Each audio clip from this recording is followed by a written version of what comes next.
Só pronto, né? Silêncio, olhar para frente, prestar atenção aqui.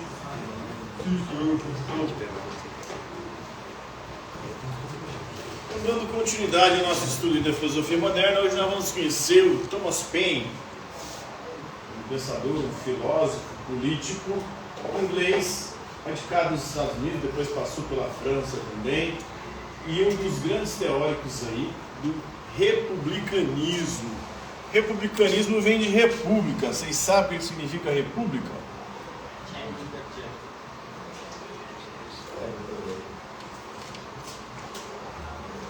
República é uma palavra que vem do latim, vem de res em latim. Res significa coisa em latim. Pública do povo.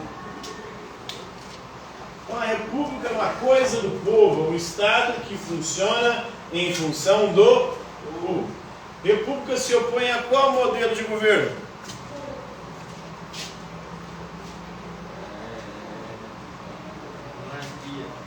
Monarquia. O que é monarquia? Arquia vem de arqué, que é a origem do poder.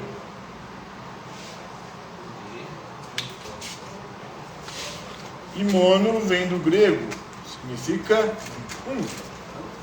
Então, poder nas mãos de uma só figura. Monarca, que governa geralmente de forma hereditária, transmitindo esse poder para os seus descendentes e recebendo o poder dos seus ascendentes.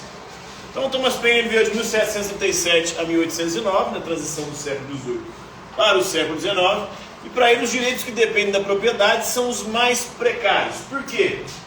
No tempo em que estava acontecendo as revoluções, chamadas revoluções burguesas, teoricamente estava havendo uma transição de monarquias para repúblicas. Mas essas repúblicas não eram coisas do povo, porque quem tinha direito a voto de participação política era somente quem tinha poder econômico, tinha propriedade, tinha terras. O próprio Brasil, nós nos tornamos independentes em 1822. Em 1824 nós temos a primeira Constituição do Brasil independente. Essa Constituição previa que o direito a voto só seria acessível para uma parcela da população que tinha ou que comprovasse uma certa renda.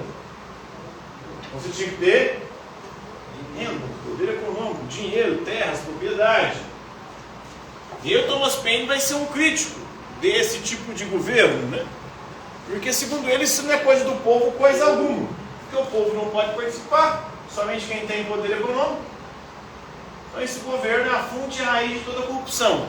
Mas ele sabia que mesmo depois que todo mundo pudesse votar, ia continuar a mesma merda, né?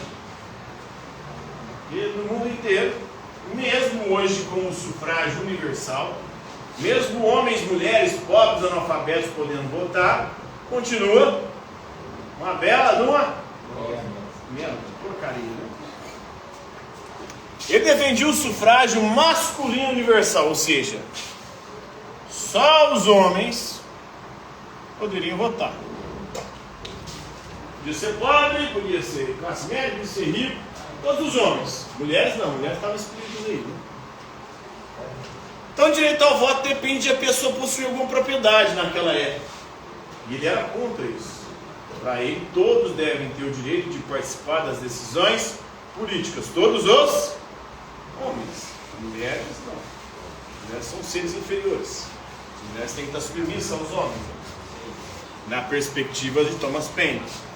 Então os donos de propriedade, eles abusam da sua posição privilegiada, porque tem poder econômico, para governar a sociedade em seu benefício. Mudou alguma coisa? Quem está no poder? A mesma galera. São elites. Nós temos hoje um partido que se diz Partido dos Trabalhadores. Que está no poder, na presidência da República. Quantos trabalhadores tem no Partido dos Trabalhadores? Se foi lá atrás, porque atualmente eles são a elite, a nata da nata do sindicalismo. Tudo vagabundo, tudo mala, sem alça. Partido dos Trabalhadores. Você trabalha de quê? Político? Isso é profissão? Sabia, não? Para mim isso era representação. Em alguns países, como alguns países nórdicos, o político lá não tem esses salários tababescos aqui não. Ele tem direito a tudo, né? Auxílio terno, auxílio moradia, auxílio para poder contratar os seus assessores. Aí eles contratam assessor, mas não contrata assessor, finge que contratou, mas ele pega o dinheiro do assessor, faz rachadinha. É tudo uma... tudo vagabundo, né? Oi?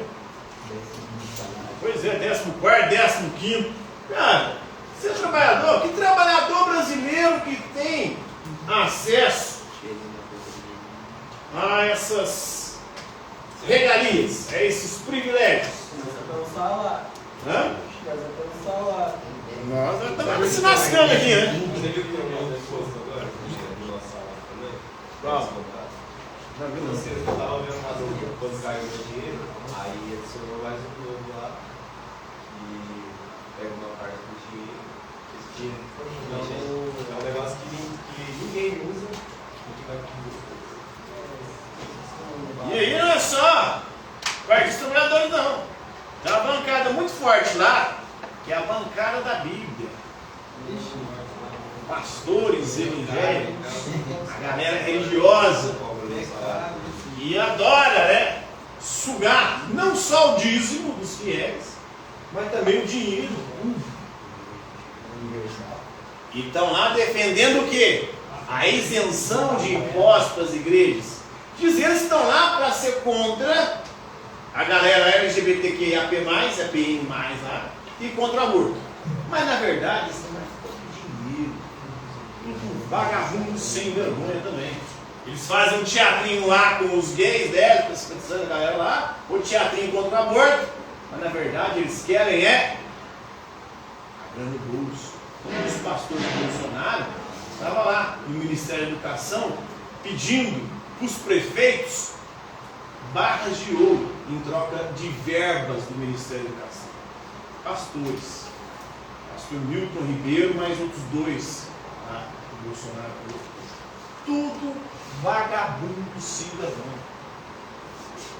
Quando você conhece tudo e vai pesquisar, você vai ver o que. Aí tem esse pastores. PT, trabalhadores, bancada da Bíblia, que é os pastores. Aí tem a bancada do boi. A galera do agronegócio, que já é rica. Tem terra pra caralho. E tudo vagabundo. Tudo sem vergonha. E dizendo que não, são eles que movem o Brasil porque o agro é pop. Na verdade, eles concentram terra, exportam o que eles produzem, ou seja, vendem para fora e ficam com lucro. Hoje em dia eles quase não empregam mais, porque essas lavouras, o agronegócio está quase todo ele mecanizado. Então nem emprego eles geram mais. A galera, o agronegócio, bancada do Goiás, bancada do BBB, Bíblia, boi e da bala. São os militares, tudo sem vergonha também. O Mauro Cid, vagabundo, está preso lá. Ganhou um Rolex, o Rolex que você ganha, ou qualquer presente que você ganha em viagem para o exterior, o presidente ganha, esse presente não é do presidente, pertence ao Estado brasileiro. O que ele fez? Os presentes? Está vendendo Rolex, agora descobriu um Rolex que está vendendo. Ganhou um colar, um monte de coisa. Não é para Michel, é para o Estado brasileiro. Bolsonaro tentou se umpiar. Militar, Bolsonaro também, ex-militar. Cara, não salva ninguém. E o Thomas Paine achava que todo mundo votar ia resolver. Está todo mundo votando. E cada um elegendo os vagabundos de plantão. Né? Cada um de um segmento diferente. E tem gente trouxa que briga por causa dessa cambada de sem vergonha. É tudo mala sem alça, né? Então isso causa descontentamento entre os pobres. Os pobres sempre se fodem. Eles se rebelam contra os ricos se suas necessidades forem negligenciadas. Continuam sendo negligenciadas. Aí para os pobres eles dão umas migalhinhas, né? Um auxílio emergencial, Bolsa Família. Salário de vida. salário mínimo de mil e pouquinho, né? R$18 de aumento. R$18 de aumento no salário mínimo. É isso aí, para os pobres é isso aí. Para os pobres é migalha. Para eles enchem os bolsos, né? Então os direitos devem ser garantidos aí sem nenhuma qualificação quanto à propriedade. Mudou. Hoje não precisa mais ter nada, não precisa nem saber ler e escrever para você poder votar. O Brasil, desde a proclamação da República, os analfabetos foram proibidos de votar, né? Verdade. Em 1988, com a Constituição, a última que rege o nosso país, eles foram liberados para votar. Até analfabeto hoje pode votar. Então, pobre, analfabeto, qualquer pessoa pode votar. Não adiantou nada. Continua a corrupção generalizada. Isso não só no Brasil. Thomas Paine está nos Estados Unidos também. Tem uma série que mostra a política dos Estados Unidos, House of Cards. Assistiram? Mostra a corrupção generalizada lá também. Ele também era inglês. A Inglaterra é a mesma merda. Boris Johnson, o último primeiro-ministro dele, o último não, porque elas estão trocando toda hora porque o trem está feio lá. É corrupção atrás de corrupção, merda atrás de merda. Na Inglaterra, que a gente fala país do primeiro mundo. Corrupção, essas merdas só acontecem. Não, é no mundo inteiro. Então essa defesa da democracia. Por isso que Platão falava lá atrás já. Democracia é uma merda. Por que democracia é uma merda? Porque o povo é burro pra caralho. E o povo vai eleger sempre aqueles que, né? Quando você é burro, você é ludibriado por qualquer um. Qualquer um te passa a perna. Qualquer um entra na sua mente com a lábia ali de calango, né? A baba de calango. Passa a baba de calango em você cai na baba de calango. E vota no filho de uma rapariga. Oi? Fica em cervejinha, promete. Não, eu vi um vídeo no TikTok que falou assim: a independência do Brasil foi acontecer só em 2023, quando os baianos expulsaram os portugueses. Quando nos planejamos para a posteridade, devemos lembrar que a virtude não é hereditária. A virtude é uma conquista. Não sei quantos milhões de mortes. Mas não adianta muito não. A conquista da virtude é uma conquista dos pobres. O pobre é virtuoso. Porque mesmo na dificuldade ali, ele consegue partilhar, dividir, e ainda tentar ser alguém correto, seguir a lei, a vontade de Deus, da Bíblia, né? Porque os pastores aproveitam desses pobres, né? Estão tentando ali seguir a Bíblia, a vontade de Deus, mas os pastores estão querendo o Todd, né? Os juízes desatentos são retratados aí como membros do judiciário preguiçoso. Então não é só os políticos eleitos, também o judiciário preguiçoso, incompetente, corrupto. Então ele vai fazer reflexões sobre a Revolução Francesa, as revoluções burguesas. Ele vai ser um defensor dessas revoluções, principalmente no campo em que elas buscam ser democráticas, dar o direito de voto para todos os homens, claro. Ele defendia o fim da monarquia, do antigo regime. As qualificações de propriedade para votar e criam desigualdades, né, quando você exige dinheiro e poder entre os ricos e pobres, levando à corrupção, monopólio e poder. Mas, mesmo tirando isso, continua com desigualdade, continua com corrupção, continua com a mesma galera no poder, e só fica revezando. Uma hora o PT, outra hora o Bolsonaro, outra hora o PSDB, outra hora, né? Mas os mesmos grupinhos, as mesmas elites. Então o sufrágio universal masculino muda o equilíbrio aí, né? Segundo ele acreditava, né? Que ia mudar o equilíbrio e o mundo seria menos desigual. Os direitos dos ricos e dos pobres devem ser considerados ao se fazer política. Mas na hora de fazer política na prática, acontece. Quem leva vantagem é sempre os ricos. O pobre só se... Por hoje é isso aí, galera.